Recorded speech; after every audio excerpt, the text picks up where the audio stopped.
Hello guys, welcome to my channel Fundamentals of Engineering. We have started looking at what are the quality management gurus has defined based on the quality. So we are going to see the quality definitions which are defined by the Joseph M. Juran. Now every manufacturing organization is concerned with the quality of its product. While it is important that quality requirement be satisfied and production schedules should be made, it is equally important that its finished product meet established specification because customer satisfaction is derived from quality products and services. Stiff competition in the national and international level and customers awareness requires production of quality goods and services for survival and growth of the company. Quality and productivity are more likely to bring prosperity into the country and improve quality of work. So this quality is not only concerned about products, it's also concerned about service. So quality is a relative term and it is generally used with a reference to the end use of the product. For example, if we take a gear using a sugarcane juice extracting machine may not process good surface finish, tolerance and accuracy as compared to the gear used in headstock affiliate. It still may be concerned of good quality, it works satisfactory in the juice extracting machine. So the quality is we can define that the fitness for use purpose of the most economical level. And this quality depends on the perception of a person in a given situation. The situation can be user oriented, cost oriented or supplier oriented. Since the items are manufactured for the use of customer, the requirement of customer dictates the quality of product. So quality be planned, achieved and controlled and improved continuously. So you can see here he is not focusing on the product which are dispatched from one end to other end. He only throwing on this belt. So he is not concerning about whatever the products inside that box. He only concerned about he want to empty that whatever the crane he has having. So he is not focusing about quality, how it should be processed from one end to the other end. So every time we have to focus upon the quality of products dispatched from one end to other end, that from producer to customers. Also, whenever the product is delivered to the customers, if it work properly, then that will give the image to the company also. So we have to provide the services if there is any malfunction or any product failure is there. So we have to focus only on the quality. Now we have 8 gurus. Among that we are going to see whatever the definitions which are given by these gurus, that is Philip Crosby. So he is known as one uncle of the quality revolution. Born in July 18, 1926 and died August 2001.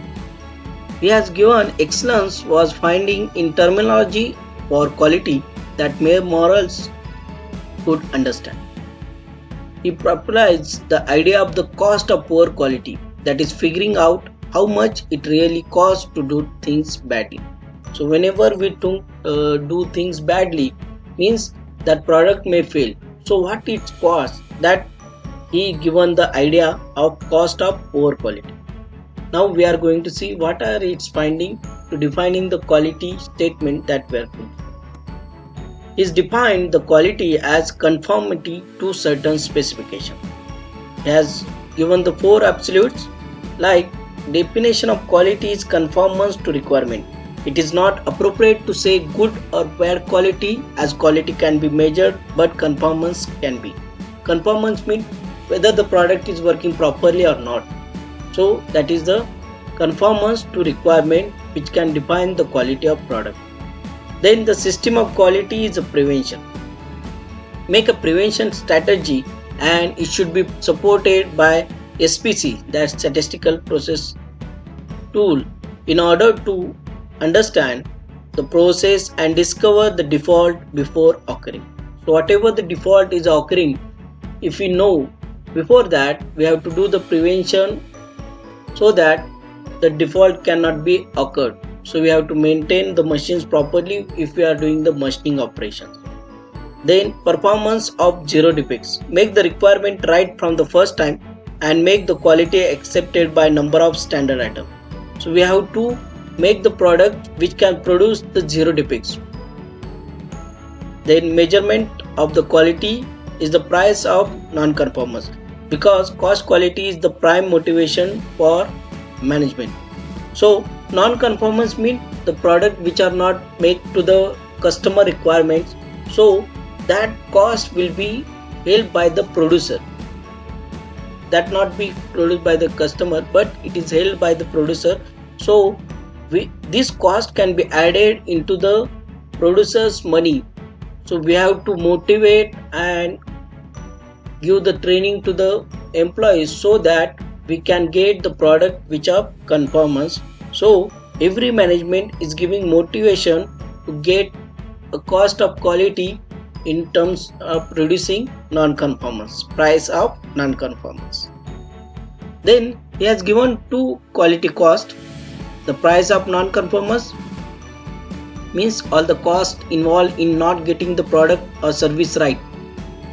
If the product which are manufactured is not as per the requirement of customers, or the service which we are providing is not as per the opinions or requirements of the customers, then that cost will be added as a price of non-conformance. And the price of conformance means cost of doing things right. So if you want to get the product to the good quality, then we have to motivate, give the training to the employee, maintain the machine, then we have to use a good quality materials, all these things. For that we required some cost. So that is the cost of conformance, means whatever the things we are doing right, for that we also required to put the cost. So he has given the two costs, price of non-conformance and price of conformance. With the Deming's 14 points, Crosby also given the 14 steps to quality improvement. Step 1, management commitment. Management should commit to the quality, and based on that he has to give whatever the things required to the employee. Then quality improvement team. The quality improvement team only focus upon the quality improvement, where he can put the things right so that everyone in the company, from the employee to the worker and to the management, is focused on quality improvement. Then quality measurement tools we have to use: cost of quality evaluation, cost of awareness of quality, then corrective actions. Established an ad hoc committee for the zero defect program. We should get a product which having the zero defects. For that we have to give the supervisor training and committees. Then zero defects day, we have to make the announcement that in this day we got the zero defects, so that will motivate the employee.